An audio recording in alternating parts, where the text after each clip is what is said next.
Okay, so let's just dive right in. We're going to unpack a topic that, on the surface, seems pretty standard in pediatrics. Right. Community-acquired pneumonia. Exactly, or CAP. But the source material we're looking at, I mean, it doesn't pull any punches about the scale of this. No, it states it right up front. Globally, CAP is the single biggest infectious cause of death in children, period. The numbers are they're hard to wrap your head around. Hmm. In 2019 alone, 740,180 kids under 5. And that number, I mean, it really has to be the anchor for this whole conversation. So why getting this right is so critical.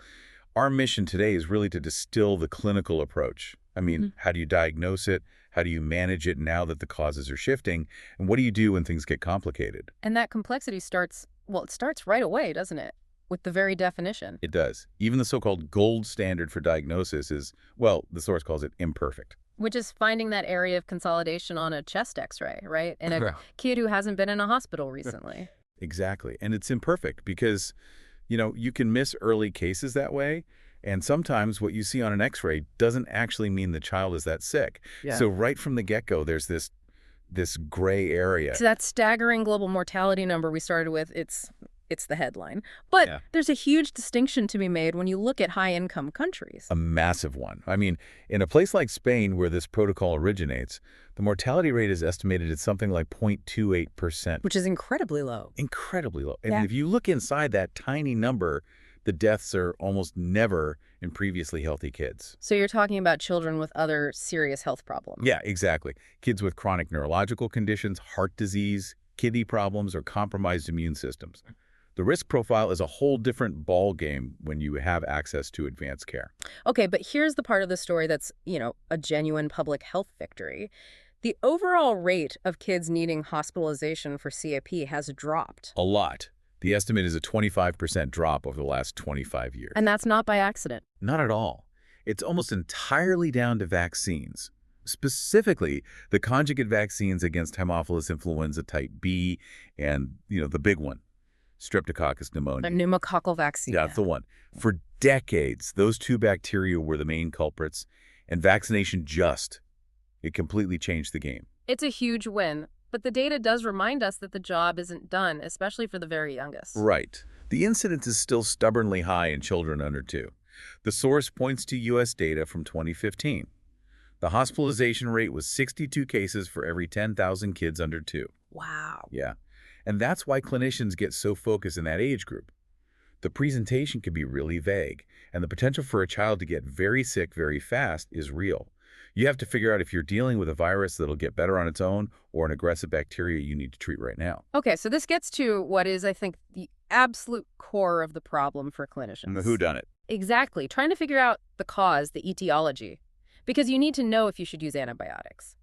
But the sources say even in hospitalized kids with full workups, you only find the bug, 50 to 80% of the time? That's right. There's a huge diagnostic gap, and that forces you to play the odds to rely on clinical judgment. So what are the odds? What does the breakdown look like? Well, the good news, statistically, is that viruses are the dominant cause. We're talking 50 to 60% of all cases. And even more in the really little kids under 2. Exactly. And thankfully, viral pneumonia tends to be less complicated.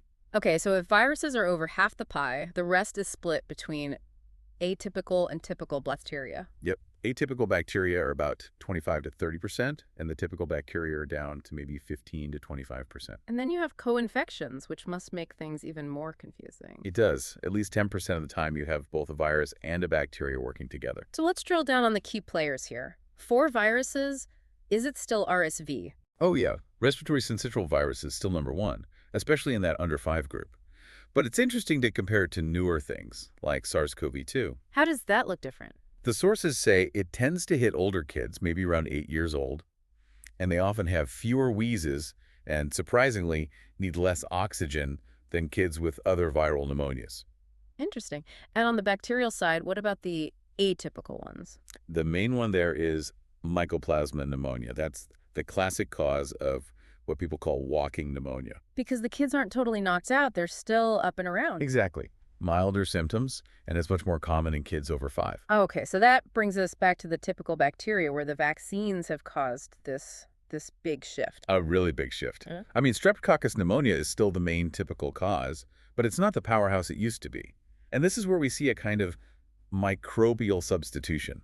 A vacuum has been created, and something else is filling it. Precisely. And what's filling it is, frankly, unwelcome. We're seeing an increase in pneumonia caused by Streptococcus pyogenes. That's group A strep and Staphylococcus aureus. So why is that so concerning? I mean, a bacteria is a bacteria, right? You just change the antibiotic. Ah, if only were that simple. No, Yeah. these are nastier bugs. They're much more aggressive. More aggressive how? They're known for progressing faster, causing really severe complications, and landing kids in the ICU way more often than the pneumococcus we're used to seeing. The challenge has shifted from common and frequent to less frequent, but much more dangerous.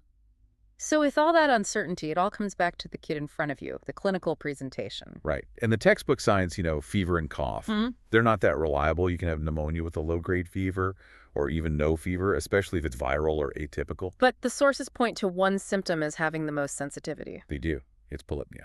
Just Breathing fast. Just breathing faster than normal for their age. If a child has that, there's a good chance they have pneumonia. But, and this is a big, but it's not specific at all, a crying kid is breathing fast. A kid with a fever is breathing fast. Exactly. You can't hang your hat on that alone. Yeah. Which brings us back to the diagnostic tools, and usually that means imaging. The X-ray, the imperfect gold standard we talked about. Right. And the protocol is smart about this. It says, if the child looks pretty good, is managed at home, and seems to have a typical case, you probably don't need the X-ray. Save it for kids who are sick enough to be in the hospital or who aren't getting better after a couple of days of treatment. Exactly. But this is where we get to one of the most exciting tools, something that's really a game changer. The ultrasound. The transthoracic ultrasound. It's fast, you can do it at the bedside, and crucially, no radiation, which is a huge deal in kids. And the source says it might even be better than an X-ray in some cases. Some studies suggest its sensitivity is actually higher in the first 48 to 72 hours. It can pick up those early changes in the lung before they're really obvious on a standard film. And it really shines when you're looking for complications, doesn't it? Absolutely. For diagnosing pleural effusion, that's fluid around the lung, it's the technique of choice. It gives you this amazing real-time view of the fluid. You can see if it's getting thick, if walls are forming inside it.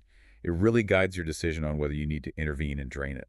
So we've got imaging. What about blood work? Everyone talks about CRP, C-reactive protein. Right. CRP and procalcitonin, or PCT, they're helpful, but, and this is a big but, they are not definitive. What do you mean? Well, if the levels are really high, it strongly suggests a bacterial cause. But the source is clear. Their sensitivity and specificity are only in the 60 to 70% range. So if you rely on it alone, you're going to be wrong a third of the time. Pretty much. You might miss a bacterial case, or you might give antibiotics to a kid with a virus. You had to put it all together.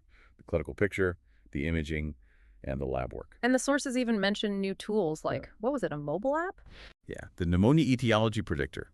It's a free app that basically takes all the data points and helps the clinician estimate the probability of whether it's viral or bacterial. A little bit of smart assistance. Okay, so let's shift gears and talk about the kids who don't follow that straightforward path, the complications. The nasty 3%.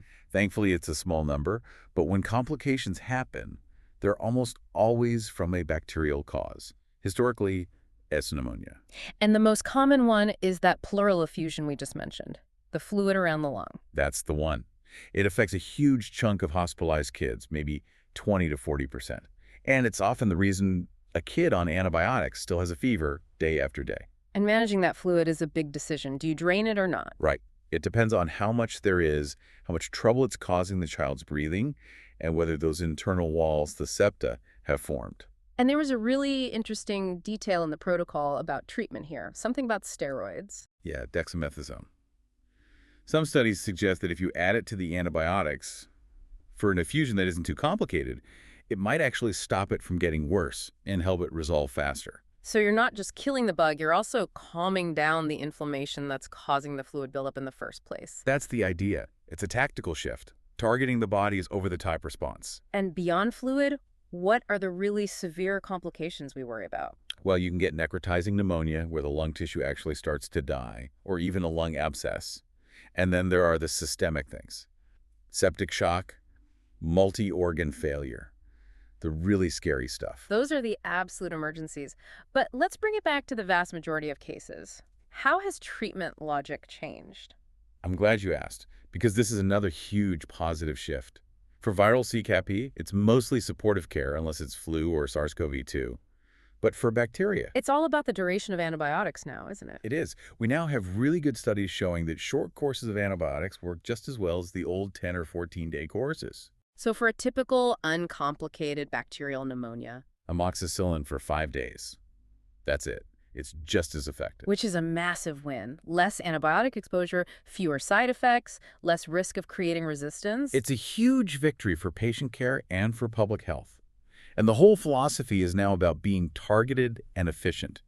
If you suspect an atypical bacteria like Mycoplasma, it's azithromycin for just 3 days.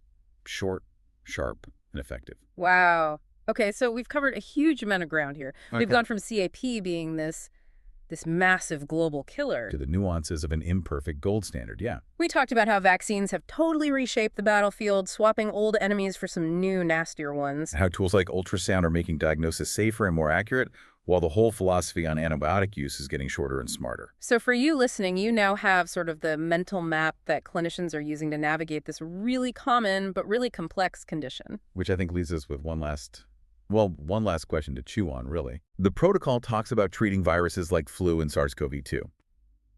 But it also notes that other really common viruses, like adenovirus or rhinovirus, their role is disputed. They might not cause severe pneumonia on their own. So what are they doing? They might just be opening the door, creating the perfect conditions for a really nasty bacterial co-infection to take hold. So does the future of fighting this disease hinge less on treating that first virus and more on figuring out how to stop that critical, dangerous connection between the virus and the bacteria from ever happening? Something for you to explore further.